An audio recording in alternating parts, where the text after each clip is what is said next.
let's talk about elder millennial, like, I don't know what you call them, like cutoffs or whatever.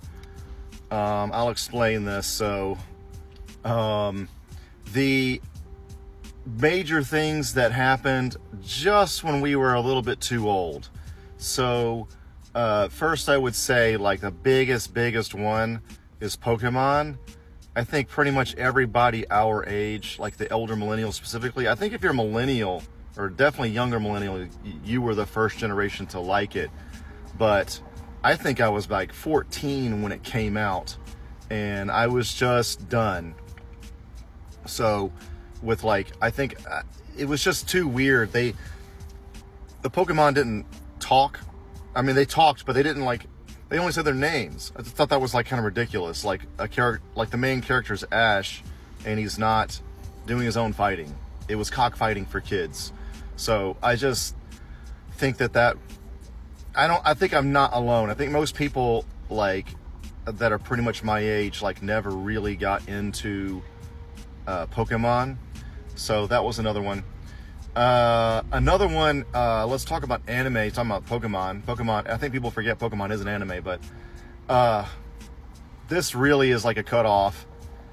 I personally, I think I got into anime pretty early.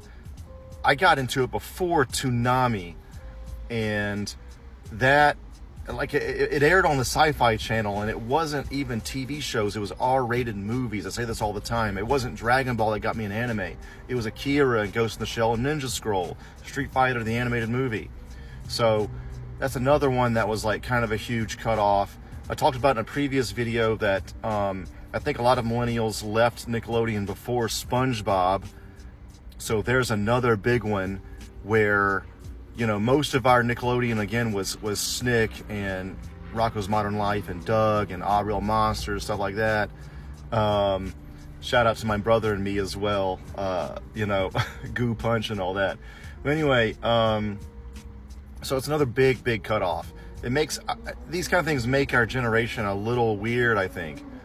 Another one real quick is, I think X-Men influenced us more than Spider-Man. And I think that generations after us, it seems like kids these days, and there's nothing wrong with this at all, of course, but a lot of younger kids go through a Spider-Man phase, and I don't even know if we had that. I think that X-Men 90s cartoon hit us when we were young, and we were like the X-Men generation, you know? Probably more than other generations surrounding us anyway. So that's another elder millennial thing. Like, 90s Fox show comes on, X-Men 97, it's called now, and hits us hard, and we don't even think about Spider-Man. Spider-Man who? You know? That's us, you know, basically. And another music cutoff one. This one, I feel like is maybe highly local to me, but, and I've talked about this before, but I'll talk about it again. Linkin Park came out after Korn, after Limp Bizkit, after Pyramind 5000, after, I think, even Nickelback. Like, we had people like exactly my age or pretty close to my age, we'd already done that. Like, it's called nu metal, NU-metal. We'd already done that, been there, done that. We were moving on to other pastures, basically, musically. And so when Linkin Park came out, we just could not accept it. Absolutely, we were done. We thought, I swear to God, we made fun of it for years. And then, you know, cut to now, Linkin Park is the most relevant, most well-liked, you know, band from that whole thing, from nu metal.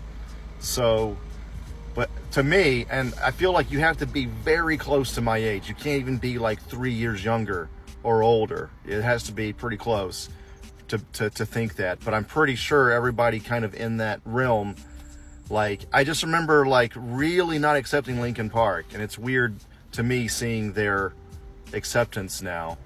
So, yeah, you know, we just have, like, some interesting cutoffs, I think, for age. Like, we just have, I don't know, like, I'm sure every generation has this, but this is the stuff I've been thinking about and trying to add to the elder millennial talk.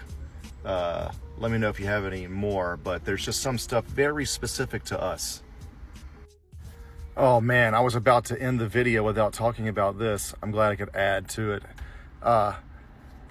Another huge cutoff earlier in our time was Power Rangers. The first one came out in '93. Now, I was the youngest one in my class, so I was actually very into it. But I remember nobody else being into it at all. It was made fun of, etc., etc. And I was like, I remember thinking at the time, why in the fuck does no one like this? We were all just on board for Ninja Turtles. What the fuck happened? And I've talked with people my age about this now and shit years later.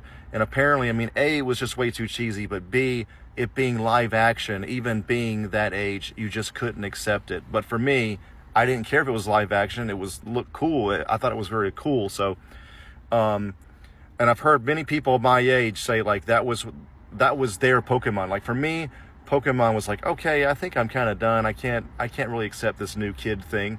But I did hold on for Power Rangers, and that was like my last hurrah, basically. So that was another huge cutoff, I think, for many people. But I'm actually, on the side of liking it. But yeah, okay, so I think that's it now. All right, thanks.